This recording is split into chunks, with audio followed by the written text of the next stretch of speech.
Can you heal from abuse? What do I do after leaving my narcissist? What does a healthy relationship look like? These concerns cross the minds of over 20 people every minute, over 28,800 people every day. And the sad fact is, we still don't talk about it enough. Healing from emotional abuse isn't a band-aid situation, but it doesn't have to take years either. The lives of millions of other survivors around the world have been impacted by their narcissist. Yours doesn't have to. To show you how to live a free, confident, and peaceful life, your host and founder of the Healing from Emotional Abuse philosophy, Marissa F. Cohen. Welcome back to Breaking Through Our Silence. The past few weeks in this country have been devastating and heart-wrenching for me, a person of privilege. So I can't even begin to imagine or understand what the African American community is feeling right now. My heart is with you. You have my support, my love, and my voice. Today, I wanted to focus on this particular community and the issue of racial disparity in sexual assault. I'll try not to be overly political, although I feel very strongly about my beliefs, especially in the Black Lives Matter movement. But I understand and recognize that everyone is entitled to their opinion and political alignments. Being sexually assaulted isn't better or worse for anyone, but the risks, frequency, resources available, and reported cases are very different. For African American women, sexual assault and violence are incredibly pervasive issues that routinely go unreported and underaddressed. Hypersexualized depictions of women of color have functioned since the early 1400s and have manifested themselves through our political and cultural landscapes for centuries. The myth that Black women were vessels for sexual desire were used to justify enslavement, rape, forced reproduction, and other forms of sexual coercion in the early onset of Western colonization. From now.org. Stereotypes regarding African American women's sexuality, including terms like, please forgive me for saying this, Black Jezebel, promiscuous, and exotic, perpetuate the notion that African American women are willing participants in their own victimization. However, these myths only serve to demean, obstruct appropriate legal remedies, and minimize the seriousness of sexual violence perpetrated against African American women. That's from the Women of Color Network. Look at sexual predators like R. Kelly. His undeniable abusive and sexual misconduct with young Black women was publicized with a documentary of the survivors crying and telling their stories, and yet those women still don't have justice. Why?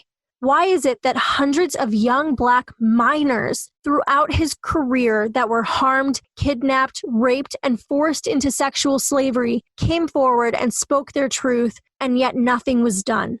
However, Harvey Weinstein, who primarily attacked young white women who were generally over the age of 18, was charged and convicted within a year and a half. I've been following the R. Kelly story for a long time. And the fact that he has not been brought to court yet shows the discrimination between the value of white assault victims and the value of Black assault victims. I've been reading articles and citing research specifically on rape statistics for people of color, and the statistics are jarring. Here are a few that really jumped out at me. According to the National Center on Violence Against Women in the Black community, for every Black woman that reports rape, at least 15 Black women do not report. 35% of Black women experience some form of contact sexual violence in their lifetime, according to the CDC. African American girls and women aged 12 years and older experience higher rates of rape and sexual assault than white, Asian, and Latina girls and women. 40% of confirmed sex trafficking survivors in the U.S. are Black. Many cultural considerations can hinder healing for Black women survivors: the burdensome expectation of strong Black womanhood, the power of the Black church, the desire to shield Black men, and the lack of self-care resources. From the Maryland Coalition Against Sexual Assault, 40 to 60% of Black women have been subjected to coercive sexual contact by the age of 18. That means while they're minors. A study found that college students perceived a Black victim of sexual assault to be less believable and more responsible for their assault than a white victim. That's disgusting. And that's a mindset change that needs to take effect immediately.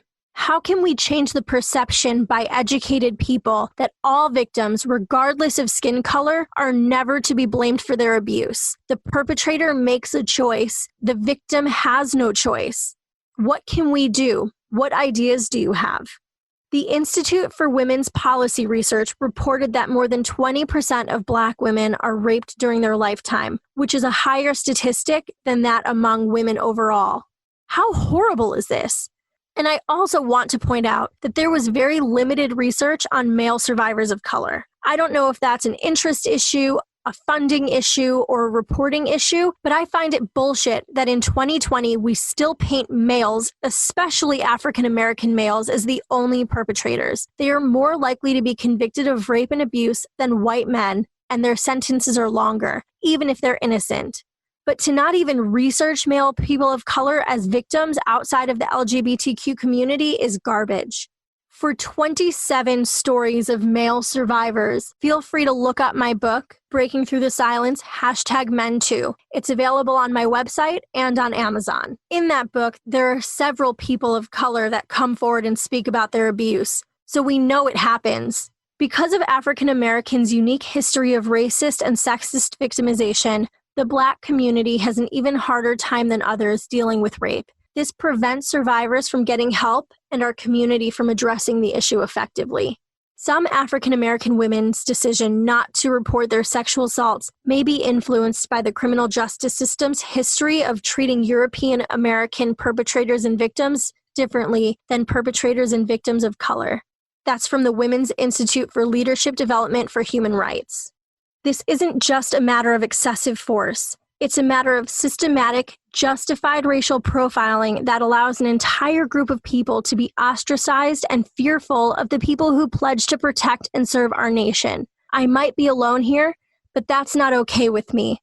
If you take an oath to protect and serve, that means everyone. We need to rally together, sniff out the bad apple cops, as they're so politely titled, and reform the Brotherhood Boys Club mentality so the good people being silenced have room to speak out and hold their brothers and sisters in uniform accountable for their bad actions.